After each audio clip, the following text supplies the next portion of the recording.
Save का पौधा है दोस्तों। ये पश्चिमी यूपी में सेव उगाया है।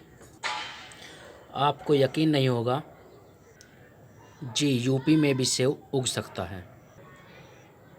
हिमाचली सेव है ये। बसंत ऋतु में मैंने इसे ग्रो किया था।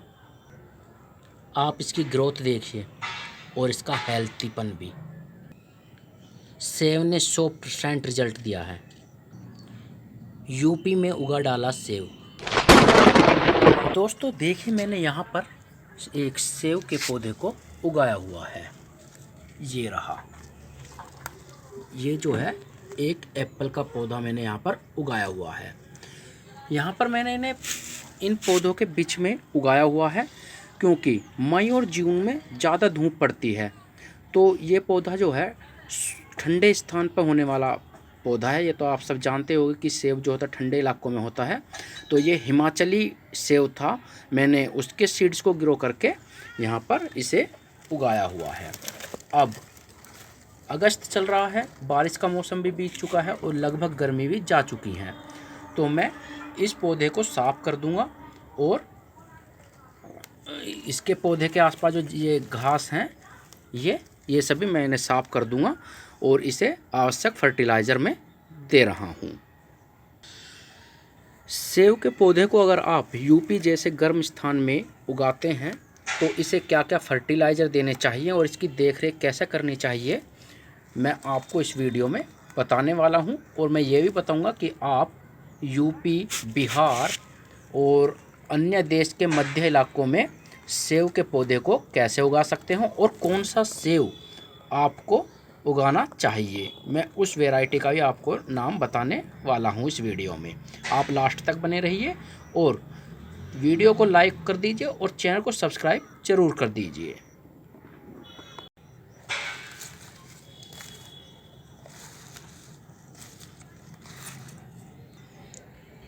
तो इस तरीके से इस पौधे के आसपास की सभी घास फूस हम हटा देते हैं क्योंकि अब मौसम जो है लगभग ठंडा ही शुरू होने वाला है। बारिश बीत चुकी हैं तो ठंड ही आने वाली है। अगस्त चल रहा है तो इस मौसम में इतनी गर्मी नहीं पड़ती है जितनी मई और जून में पड़ती है। जुलाई में भी काफ़ी गर्मी रहती है। तो इसलिए मैंने इसके आसपास जो पेड़ उग रहे थे, पौधे उग रहे थे, मैंने उन्हें उखाड़ा नहीं था और इसके आसपास सफाई नहीं की थी ताकि इस पौधे को ठंडक मिलती रहे और इसे ऐसा महसूस हो कि यह हिमाचल या कश्मीर के इलाके में ही हो रहा है।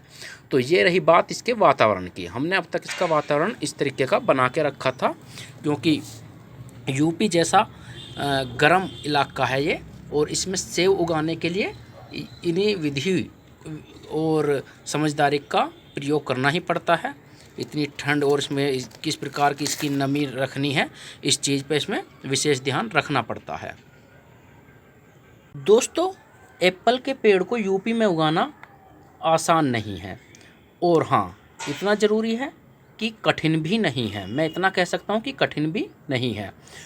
सबसे पहले अगर आप सेब का पौधा उगाना चाह रहे हैं तो ये बात ध्यान में रखें कि आप अगर यूपी या बिहार या उन इलाकों में उगा रहे हैं जिनमें सेब नहीं होता है तो उसमें ध्यान रखें कि आप हिमाचली सेब का प्रयोग करें। ये हिमाचली सेब का सीड्स था जिसे मैंने ग्रो किया है। हिमाचली सेब था, बहुत बड़ा था आकार में, काफ़ी मोटा सेब था ये। और इसमें एक बात ध्यान रखनी चाहिए कि हमें जो हमारा सेब है वो पूरी तरीके से ताज़ा होना चाहिए। अक्सर क्या होता है कि हम पुराने और सूखे हुए सेब उठा के ले आते हैं और उनके बीज जो जब हम खोल कर देखते हैं तो वो थोड़े निचड़े हुए होते हैं, सिकुड़े हुए होते हैं, जो कि ख़राब हो चुके होते हैं। इस प्रकार के जो सेब के सीड्स होते हैं वो ग्रो नहीं हो पाते हैं। इस बात को ध्यान रखना है कि सेब पूरी तरीके से ताज़ा हो। जब आप इस तरीके के सीड्स को उगाएं तो आप मंडी से सेब लाएं और इससे पहले कह दें कि भाई ये हिमाचली सेब होना चाहिए और पूरी तरीके से ताज़ा होना चाहिए। तो आपको मंडी में जो दुकानदार होते हैं वो ताज़ा सेब आपको हिमाचली दे देंगे। कश्मीर का सेब भी वैसे ग्रो हो जाता है लेकिन वो काफ़ी मुश्किल पड़ता है। आप हिमाचली सेब ही ग्रो करिए तो हिमाचली सेब जो होता है वो बहुत जल्दी से यहाँ पर ग्रो हो जाता है और इस तरीके से पौधे में तब्दील हो जाता है। तो दोस्तों ये रही आपको कि ग्रो कैसा करना है। ग्रो में आप मार्च या अप्रैल में सीड्स को ग्रो कर सकते हैं जब बसंत आता है। सीधी सी बात आप ध्यान रखना कि जब बसंत आता है तो उस समय हमारा जो सेव का पौधा होता है वो ग्रो आसानी से हो जाता है। तो और इसे कैसा करना है, इसे ठंडे इलाके में आप एक ऐसा स्थान बनाइए जहाँ पर धूप ना के बराबर आती हो, और उसमें इस बीज को आप ज़मीन में साधारण मिट्टी में, जो हमारी नॉर्मल मिट्टी होती है खेत में, उसमें दबा दीजिए और वो अपने आप ही अगर ग्रो होने लायक होगा आपका बीज, अगर सीड्स जो है आपका कीटाणु रहित है तो वो आसानी से हो जाएगा। चाहो तो आप उसमें एलोवेरा का जेल भी लगा सकते हो ताकि वो उस पर फंगस आदि ना लगे। और इस प्रकार इसे मिट्टी में दबा देंगे और ऊपर से पानी डाल देना, तो एक महीने में लगभग आपको इस तरीके का पौधा मिल जाएगा और आपका सेव अच्छे तरीके से ग्रो हो जाएगा। अब आती है बात कि हम अपने एप्पल को किस तरीके का फर्टिलाइज़र दें। तो फर्टिलाइज़र में इसका सबसे अच्छा फर्टिलाइज़र होता है डीएपी का घोल। जी हाँ, डीएपी का घोल ही देना है, ना कि सीधी डीएपी इन पौधों में डालनी है। अगर आप सीधी डीएपी डालोगे तो पौधे को नुकसान हो सकता है, इसलिए डीएपी आप एक चम्मच नहीं, आप आधी चम्मच डीएपी लीजिए और इसे एक गिलास में घोल लीजिए और उस गिलास को इसमें पौधे में आप दे सकते हो। इससे आपका पौधा हेल्थी भी बनेगा और जल्दी से ग्रो भी होगा, इसकी हाइट भी बहुत जल्दी से बढ़ेगी। तो इस तरीके का डीएपी का घोल बहुत अच्छा रहता है। मैं भी डीएपी का घोल बना के लाया हूँ और उसे अपने इस पौधे में अब डालने वाला हूँ। और हाँ, ये डीएपी का घोल हमें डालना कब है, इस बात का ध्यान रखना है। डीएपी के घोल को हमें अगस्त में डालना है।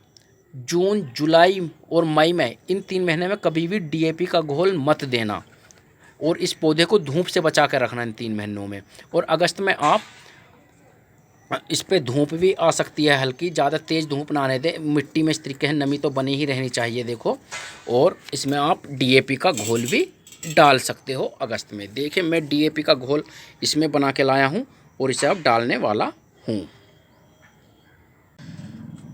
तो इस डीएपी के घोल को मैं इस सेब के पौधे में डाल रहा हूँ इस तरीके से। इसे मैं सारे ही डाल दूँगा क्योंकि इसमें मैंने डीएपी तो कम ही घेरी है। तो इस प्रकार से मैं इस डीएपी के घोल को इसमें डाल देता हूँ। आप भी इस तरीके से अपने घोल को पौधों में डालते रहिए इस सेब के, और आपके यूपी में भी आप सेब भी प्राप्त कर सकते हो और सेब के पौधे भी। तो दोस्तों, आपको वीडियो कैसी लगी आप कमेंट बॉक्स में बताना और वीडियो को लाइक करके चैनल को सब्सक्राइब जरूर कर देना। आपको आगे भी मैं ऐसी वीडियो बनाकर दिखाता रहूँगा जो दमदार भी होंगी और आपको रोमांचकारी भी लगने वाली हैं।